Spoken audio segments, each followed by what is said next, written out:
ಅನು ಏನ್ ಅನಿಸ್ತೈತೆ ಈ ಕೆಲ್ಸದ ಮೇಲೆ ನಿಮ್ಗೆ? ನಮ್ಗೆ ಜಿಗುಪ್ಸೆ ಬರ್ತಿದೆ. ಯಾಕೆ ನಾವು ಬೆಳಿಗ್ಗೆ ಬಂದಿದ ತಕ್ಷಣ ಆರಾಮಾಗಿ ಫ್ರೀ ಆಗಿರ್ಬೇಕು. ಏನ್ ಹಾಕಲ್ಲ, ಎಲ್ಲಾನು ಕಟ್ ಮಾಡ್ತಿ ಕಣ, ಓದಕ್ಕೊಂಬುದು ಇದೆ. ಇಲ್ಲ, ಇದೆಲ್ಲ ಹಾಕ್ತೀನಿ ನಾನು ನಿನ್ಗೋಸ್ಕರ ಹಾಕ್ತೀನಿ, ಖಂಡಿತ ಹಿಂಗೆ ಹಾಕ್ತೀನಿ. ನಮ್ಮನ್ನು ನನ್ಗಂತೂ ರೆಸ್ಪೆಕ್ಟ್ ಕೊಡಲ್ವಲ್ಲ ಅಂದ್ಬಿಟ್ಟು ಕ್ರಾಕ್ಸ್ ತಗೋಬೇಕಿತ್ತು ಅಂದ್ಬಿಟ್ಟು ಶೋರೂಮ್ ಕಡೆ ಹೊರಟೆ. ನೋಡಿದ್ರೆ ನನ್ನ ಸೈಜ್ ಮಾತ್ರ ಬಂದಿರಲಿಲ್ಲ. ಅದನ್ನ ಆರ್ಡ್ರ್ ಹಾಕ್ಸ್ಬಿಟ್ಟು ಇನ್ನು ಫೋಟೋ ತೆಗಿಸ್ಬೇಕಿತ್ತು ಅಂದ್ಬಿಟ್ಟು ಸ್ಟುಡಿಯೋ ಕಡೆ ಹೊರಟೆ. ಫೋಟೋ ಅಂತೂ ತೆಗಿಸ್ದೆ. ಸ್ವಲ್ಪ ಕಪ್ಪಗೆ ಬಂದ್ಬಿಟ್ಟಿದೆ ಅಂದ್ಬಿಟ್ಟು ಕಲರ್ ಮಾಡ್ಸೋಕ್ಕೆ 5 ನಿಮಿಷ ಕುತ್ಕೊಂಡು ಕಲರ್ ಮಾಡಿಸ್ಕೊಂಡು ಫೈನಲಿ ನನ್ನ ಫೋಟೋ ನೋಡ್ಬಿಟ್ಟು ನನಗಂತೂ ಫುಲ್ ಖುಷಿ ಆಗುತ್ತೋ, ಅಷ್ಟೊಂದು ಸಖತ್ತಾಗಿ ಕಾಣ್ತಿದೆ.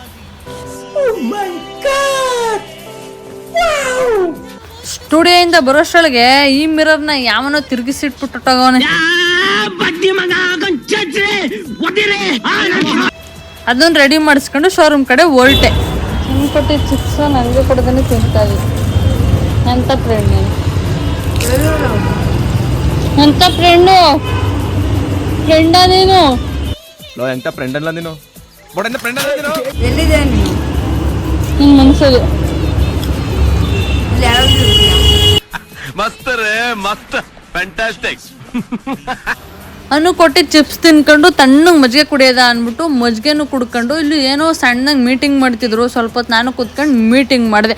ಈವೆಂಟ್ ಏನೋ ತಿಂತಿತ್ತು ಅಂದ್ಬಿಟ್ಟು ಕೇಳಿದ್ರೆ ಕೊಡದೇನೆ ಆಟ ಆಡಿಸಿತ್ತು. ಹೆಂಗೋ ಕಿತ್ಕೊಂಡೆ ಅಣ್ಣ. ಅಷ್ಟೇ ಇವತ್ತಿನ ಕತೆ. ಸಿಗದ ನೆಕ್ಸ್ಟ್ ವಿಡಿಯೋದಲ್ಲಿ.